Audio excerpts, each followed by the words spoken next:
किया। जब जब होय धर्म कय हानि, उपजई असुर धमय अभिमानी। तब तब धरि प्रभु मनुज शरीरा, हरहि सदा सज्जन भव पीरा। मित्रों, इस लाइन का अर्थ है कि जब जब होई धर्म की हानि, जब जब धर्म को नुकसान पहुंचता है, उसकी हानि होती है। जब जब हुई धर्म की हानि, बाढ़ असुर अधम अभिमानी। और धर्म की हानि कब होती है?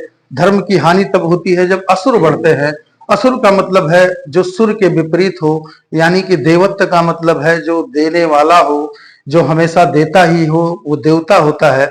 और असुर का मतलब राक्षस, राक्षस का मतलब जो आपसे छीनता है। अब कोई जरूरी नहीं है कि राक्षस वही होगा जो उस मायावी राक्षस जो पुराने जमाने में आते थे, बल्कि आपके अंदर भी राक्षस विराजमान है, जो आपका क्रोध है, ये भी आपसे कुछ ना कुछ छीनता है, आपकी शांति छीनता है। ईर्ष्या जो है वो आपके संवेदनाओं को छीनती है, और जो काम का वेग है वो विनम्रता को और दयालुता को और उसको छीनता है। तो कहीं ना कहीं हमारी जो भावनाएं हैं ये भी असुर की है। तो जब यही बात कही गई है हमारे शास्त्रों में, बाबा तुलसी जी ने लिखा है कि जब जब होय धर्म कय हानि, उपजाई असुर। तो कौन उपजा? धर्म की हानि कब होगी? जब आपके बॉडी के अंदर असुर उपजेंगे, विकृतियां उपजेंगी, जब ये गलत भावनाएं आपकी उपजेंगी, बाढ़ असुर अधम, तब आपके अंदर आप अधर्मी ऑटोमेटिक होते जाएंगे। जैसे ही आपके अंदर असुर बढ़ेगा, यानी कि जो आपसे छीन रहा है, क्रोध आपका कुछ ना कुछ छीन रहा है, ईर्ष्या कुछ ना कुछ छीन रही है, अहंकार कुछ ना कुछ छीन रहा है, तो ये जब असुर अंदर बढ़ेंगे, लालच कुछ ना कुछ छीन रहा है, सब कुछ छीना ही जा रहा है, तो ये छीनने वालों को असुर कहते हैं।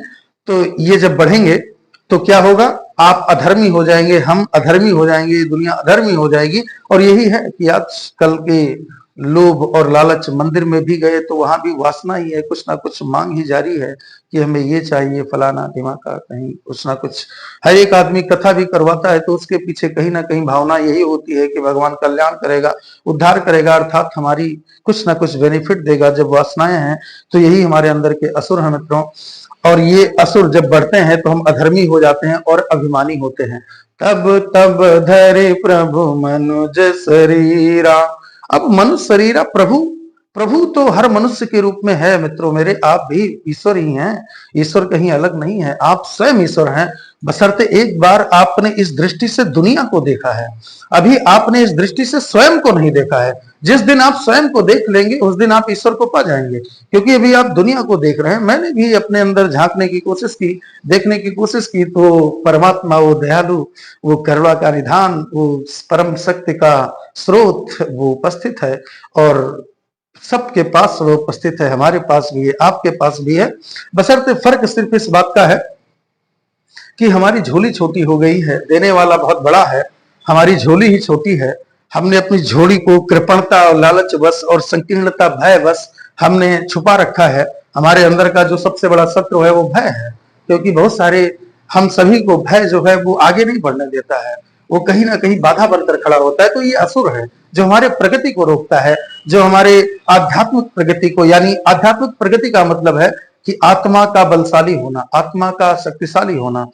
तो आध्यात्मिक प्रगति को रोकता है, भौतिक प्रगति को रोकता है, जो हमारे अंदर की बुराइयां हैं। तो इन सबसे हमें दूर होकर के, निर्मल होकर के, तब तब धर प्रभु मनुष्य शरीरा। तो प्रभु हर मनुष्य के रूप में उपलब्ध है, हर जगह उपलब्ध है।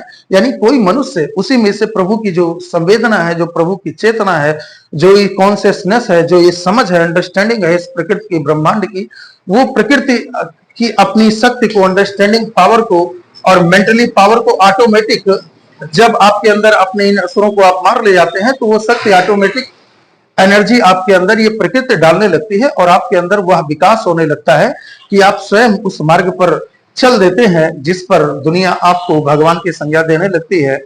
क्योंकि भगवान वही है जो भू गगन वायु आकाश नभ और पांच तत्वों के कीमत को समझे और इनकी जो शक्तियां हैं उन शक्तियों से तालमेल बिठा करके इस संसार का, इस विश्व का कल्याण करे। वही भगवान है, भगवान कोई और नहीं है। भगवान तो वो है कि जो इन पांचों शक्तियों का इस्तेमाल मानवता के लिए, कल्याण के लिए, सृजन के लिए ईश्वर सृजन करता है। विनाश तो खैर उसका एक भाग है ही, क्योंकि तय है। कई बार लोग कहते हैं कि बाढ़ ने हमें जो है डुबो दिया, तो मित्रों बाढ़ डुबो देती है, क्योंकि अब पानी तो है ही है, जब ओवरफ्लो होगा तो डूबना ही है। लेकिन आप सोचिए, अगर पानी ना होता तो सृष्टि संभव ना होती। तो इस नेचर ने जो कुछ भी दिया है वो आपको, वो सब कुछ इसलिए दिया है कि उसे हम सही से अगर उपयोग करते हैं तो पानी हमें जीवन देगा। मुंह से पीते हैं तो पानी जीवन देता है, लेकिन अगर नाक से पीना स्टार्ट कर दें तो वो प्राण ले लेगा। पेट में जाता है तो जीवन मिलता है, लेकिन फेफड़े में पानी पहुंच गया तो सर भयंकर बीमारी बना देगा। तो कहने का मतलब है, आग से रोटी सेंकते हैं, लेकिन आग भी अगर आउट ऑफ कंट्रोल हो जाए तो वो पूरे जंगल को या पूरी दुनिया को या सभी को भस्म कर सकती है।